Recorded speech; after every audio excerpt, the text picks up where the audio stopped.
Coming up on Mississippi Roads, we paddle a swamp with artist Robin Whitfield, tour Tougaloo College's modern art collection, revisit artist Rick Anderson, and talk with B.B. Wolf of Wolf Studio. All that coming up now on Mississippi Roads. Down Mississippi Road. Mississippi Road.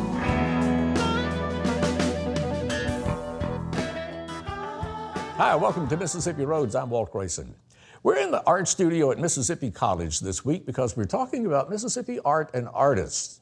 Our artists draw their inspiration from things they've experienced right here in Mississippi. Now, for instance, our first artist is Robin Whitfield, and she draws her inspiration while kayaking through a cypress swamp.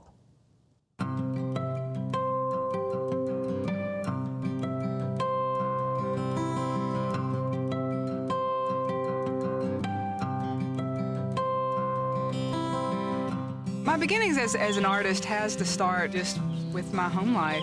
For 35 years, my mother was an 8th grade art teacher. Since she had that perspective, a lot of our family vacations revolved around going to art museums, and particularly what was so powerful to me was going to see Walter Anderson's home and work down in Ocean Springs. And of course, that was hugely powerful to me. I just grew up thinking that's what an artist was, since that's the artist I saw the most about. I thought he represented artists, and so that meant being outside in nature, painting things you discovered and found, and being isolated and on adventures all the time.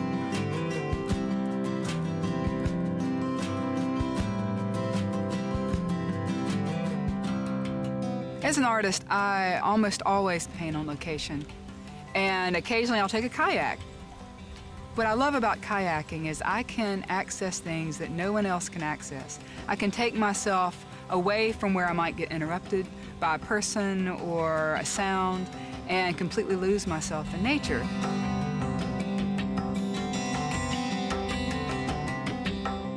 So over the years, I have tried to come up with this system that is lightweight, waterproof, rugged, and that has turned into a watercolor system. So I've gotten to where I don't even take an easel these days. I take paint and I take paper.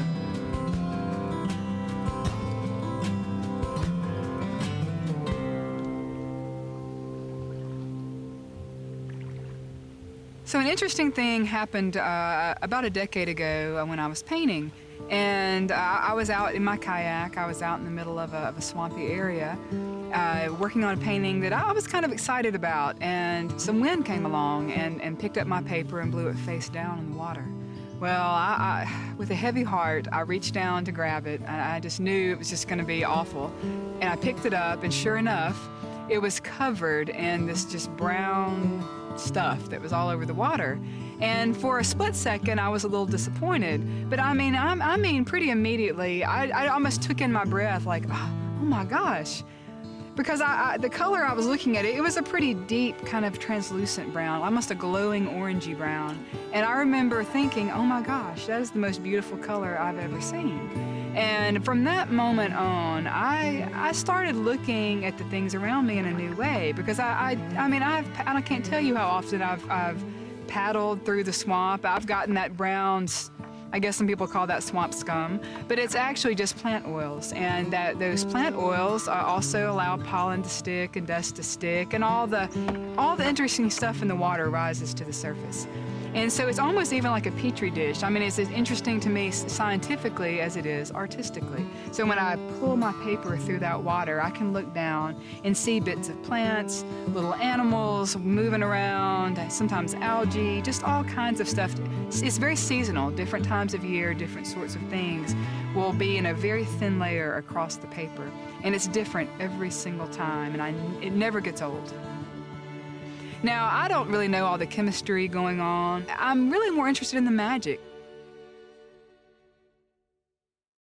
For a long time, I thought my role as an artist was going to be like Walter Anderson. I was going to paint images of certain areas and inspire people to go to those places or maybe to save a place.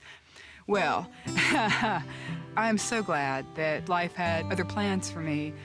What's happened over the past 15 years is I've fallen in love with a particular natural area Chachuma Swamp at Leetart Nature Preserve is less than a quarter of a mile from our downtown square where my studio is located. So of course that means this is where I come the most, and I come here almost every day.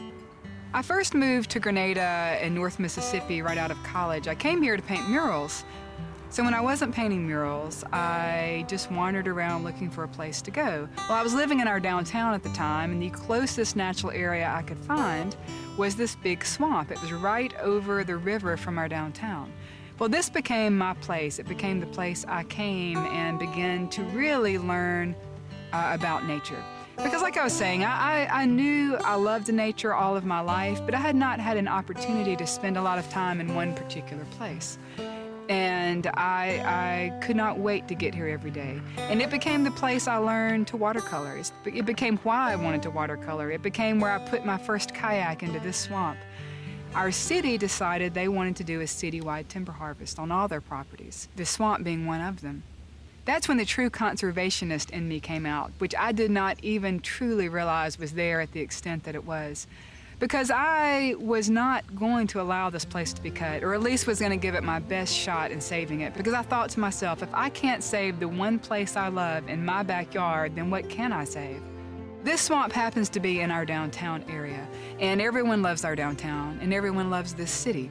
So I began to connect it to our downtown swamp, and the group of people who I had also helping me, I think they were more connected to downtown than they were to the swamp, so that was very helpful. And when I approached the council and approached them in a way to have them see the place that they were going to cut is a place that they actually cared about, I don't think they had even noticed the swamp before. I began to just try to show them what it was they were going to cut and what they might lose, and what they might lose for our community if they left this big hole in our downtown. Of course, I talked to them a little bit about the birds and the trees they might lose, but more importantly, I talked to them about the opportunities they would lose to connect people to a downtown swamp. I mean, who has a downtown swamp? They gave me an opportunity to bid on the trees, and they gave me some time to gather money, and I had this idea to sell the trees for their timber value. So I decided if trees were worth about $40 to $100, like most of the trees out here were, I felt like I could get most people to maybe adopt a tree, and I began to sell trees with the city's permission. And of course, they were simultaneously trying to bid off the trees too to real loggers. But in the end, we had sort of a miracle happen. We had a philanthropist come up, and so he loaned us all the money to buy all the trees, and we were the high bidder. So at that point, the city leased us the 300 acres, and the man who loaned us the money requested that we name it Leetart Nature Preserve.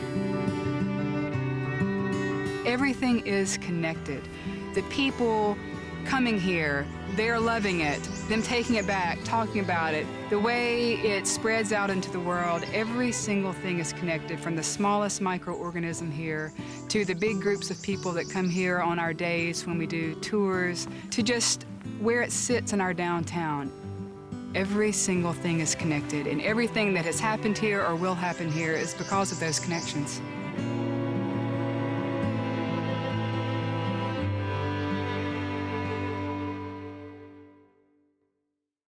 While Robin is preserving one of the great nature areas in our region, Tougaloo College is preserving one of the great collections of modern art in our region.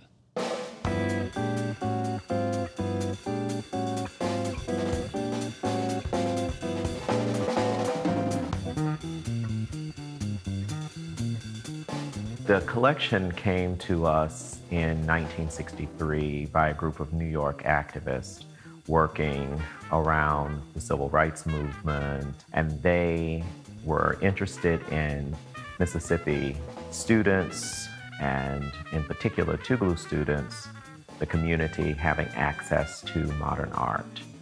We have works from European expressionists, abstract expressionists working in New York at the time, from Henri Matisse to Pablo Picasso, Betty Parsons, and the like.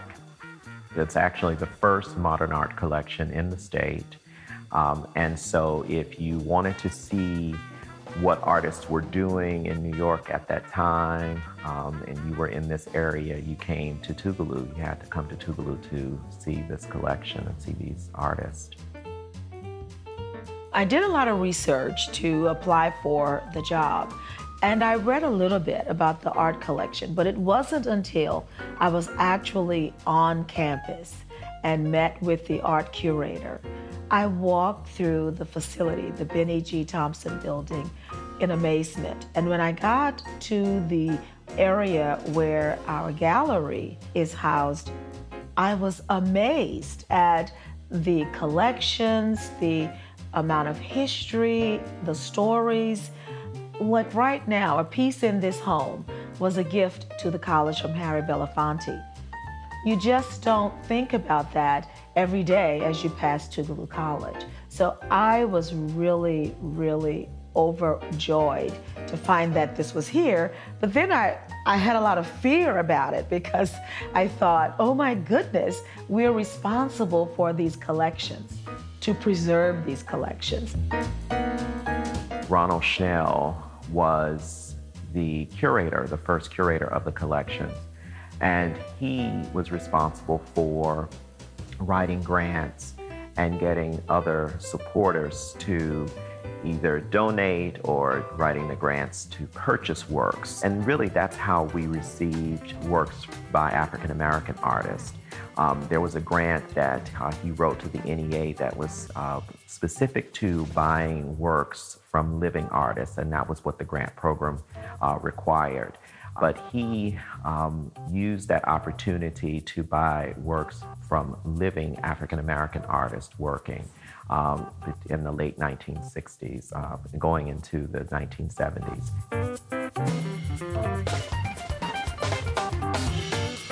During the time in which Ron Schnell was collecting works by African American artists, it was important for him to begin a collection of works by African artists. Since our collection is strongly, heavily modern art, most of those modernists were influenced by the African craftsmen and African artists. And in doing so, it just grew. So our collection spans from all over the continent. And it came to us initially by collectors of African art, and we were able to purchase those collectors. And then we also received a gift from the Genevieve McMillan and Reba Stewart Foundation. That foundation was gifted the college an extraordinary amount of works from Africa as well as the Oceania region.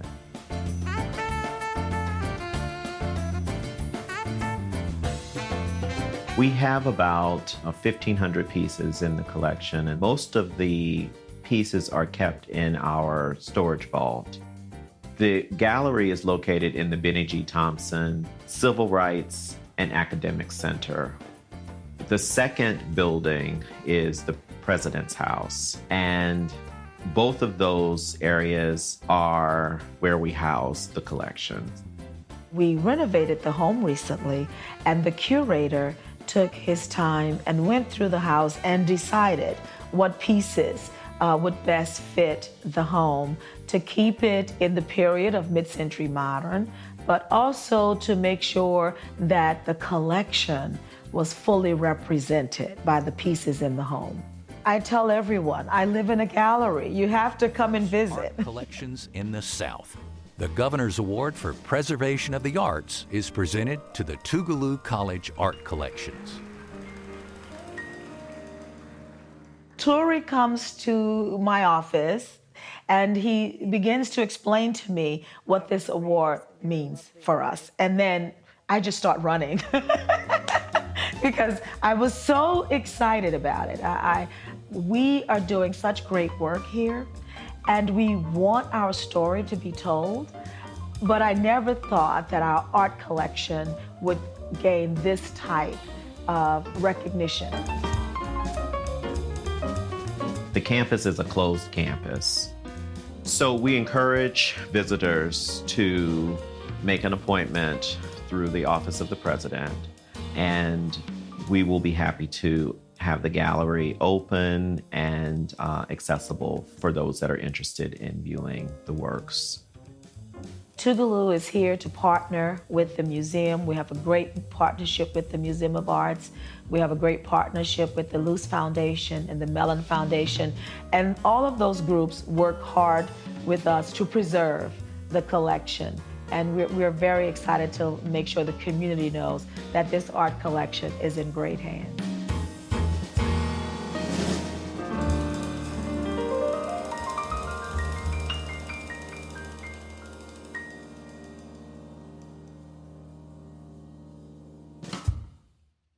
Well, up next, we visit with Clinton artist Rick Anderson. He shares some insights on the life of an artist.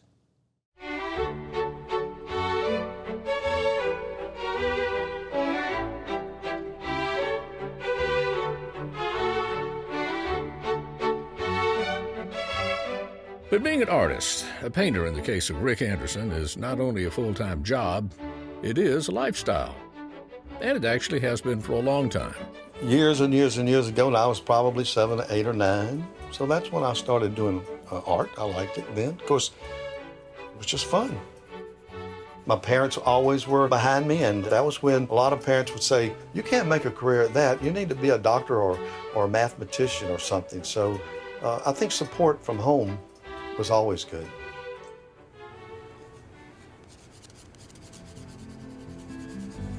I went to Delta State, and as I was majoring in art, I asked Dr. Norwood, I said, what direction should I go? Should I maybe go in education or art education or just paint? He said, well, you know, you can go in either direction, but it's up to you. So I chose to teach because I guess maybe it was a sort of a safety kind of thing. And as I got into teaching, it was sort of something that I enjoyed doing, and I taught for 25 years.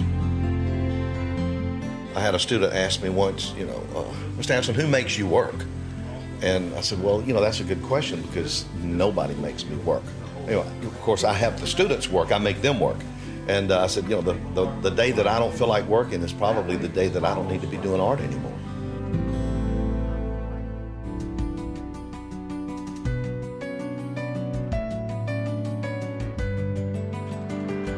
Consciously or unconsciously, Rick Anderson is always in two modes, intake and output. Intake in that he's always seeing shapes and objects and colors and lights and shadows and the way it plays on itself in a certain way. And he tucks that into his memory or stamps it with his camera as reference for a painting later. The photographs are for reference. They're not to copy, they're for design, distance, shape, and contrast as I'm working. So I may combine elements of a variety of photographs into one painting. And also a lot of it, sometimes when I'm painting, I don't reference photographs, I reference the experience that I had throughout this whole lifetime of paying attention when we travel. Even though Rick Anderson has retired from the classroom, he still teaches, still eagerly shares his techniques that he's collected over the decades in seminars and retreats, and even in the classroom still in school visits. However, his passion is putting a creation on canvas and making it come alive in texture and light and shadow and shapes. That is the life of an artist.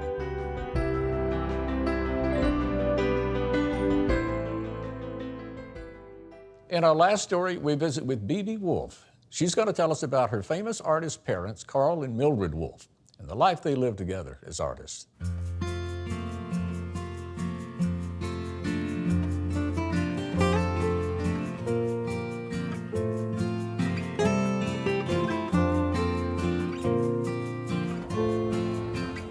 I'm B.B. Wolfe. My parents were Carl and Mildred Wolfe. They were both artists.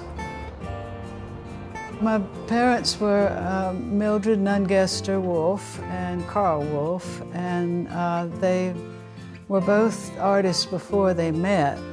So when my mother was very young, she decided she wanted to be an artist, and she was very determined about doing it.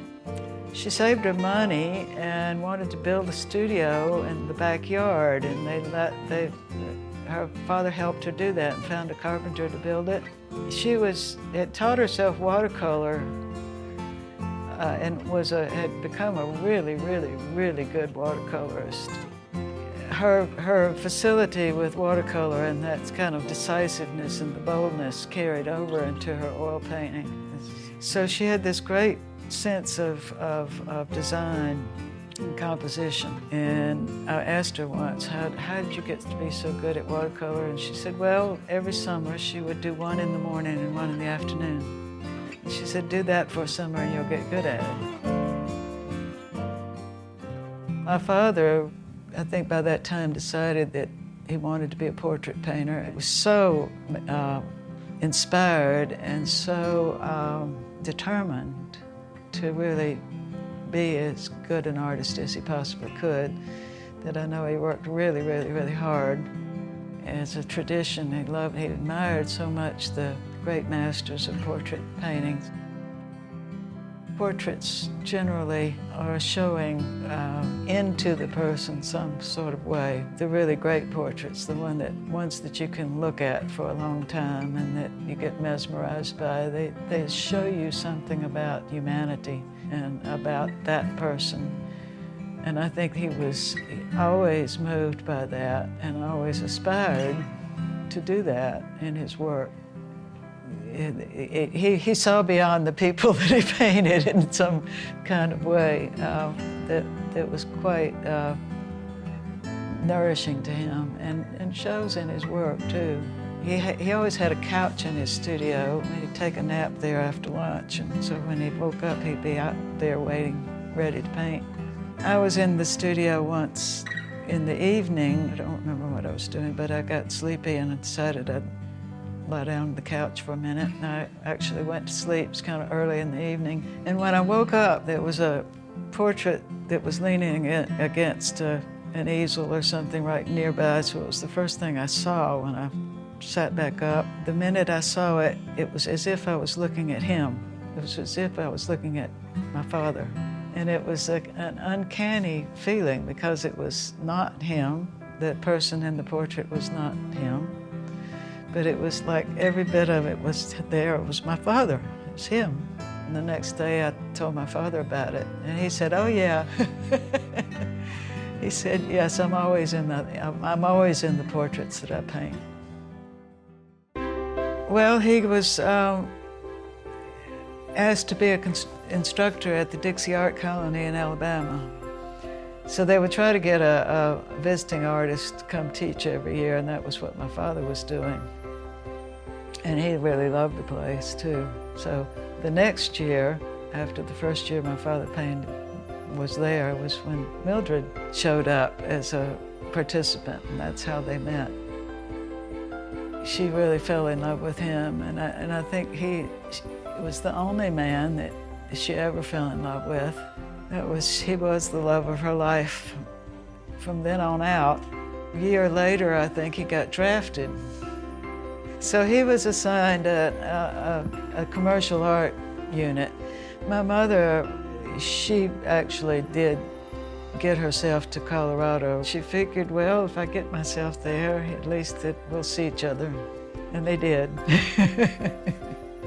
And I think that my father really knew her whole quality, really saw it. And the thing about my mother was that my mother was every inch an artist. My mother's work, it has so much invention in it and more daring in so many more ways. I think they taught each other, I think he became more daring because of her work. So I think they influenced each other that way, and I think it must have been a really wonderfully rich world for them to be working that way together. Well, they both talked about how important it was to get public commissions, things that were seen, that were not in private hands, that were seen in a public place, either in a church or a public building of some sort, because they felt that as artists that was very important. My father said, talking about himself, he said, I'm a really good painter. I'm, a really good artist, a good painter, a good craftsperson. But Mildred is an artist. And I think he saw that, and I think he really meant that. And it's true. It's true enough. She'd like people to see that this is her full response to being alive, being in the moment, and trying to show this moment of life. I think he'd love to be remembered as a great painter, but also as a person, so full of love for the world and for people. Someone who just really gave his best, the best that was in him to his profession and to his way of life, is earning his livelihood, making a home, raising 2 children. He did good.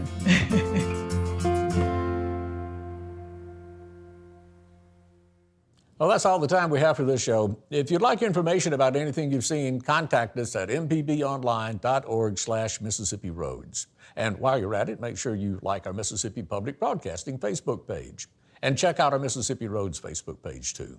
I'm Walt Grayson. I'll be seeing you on Mississippi Roads.